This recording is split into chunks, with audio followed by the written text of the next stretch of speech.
காரில் எவ்வளோ ஏர் ப்ரெஷர் வைக்கணும் அப்படின்றத வந்து இந்த மாதிரி மென்ஷன் பண்ணியிருப்பாங்க. அது என்ன மீன் பண்ணுவாங்கன்னா, டு 5 பேசஞ்சர்ஸ், அதாவது 5 பேர் இருந்தால் டயர் சைஸ்க்கு ஏற்ற மாதிரி. இப்போது உங்களுக்கு வந்து நீங்கள் எடுக்கிற மாடலில் பொறுத்து இருக்கும். இப்போ பேஸ் மாடல்னால் 17 இன்ச் வரும், டாப் மாடலில் 18 இன்ச் வரும்.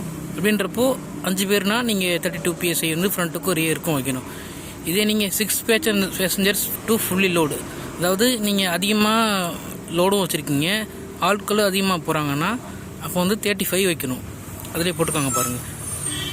அதே மாதிரி ஸ்டெப்னி ஸ்பேர் டயர், அதுக்கு வந்து 16 PSI. ஸ்டெப்னிக்கு வந்து எவ்வளோ வைக்கணும். இது வந்து நீங்கள் எல்லா காருக்கும் இது பொருந்தும். உங்களுடைய எல்லா கார்லேயுமே இந்த மாதிரி மென்ஷன் பண்ணியிருப்பாங்க. அது நீங்கள் எப்படி யூஸ் பண்ணுறீங்களோ அதுக்கேற்ற மாதிரி நீங்கள் PSI செட் பண்ணுறது டயருக்கு நல்ல லைஃப் தரும், ப்ளஸ் மைலேஜ் நல்லா கொடுக்கும். எப்போவுமே இதை வந்து நோட் பண்ணி நீங்கள் வந்து உங்கள் ட்ராவலை ஸ்டார்ட் பண்ணுறது ரொம்ப நல்லது.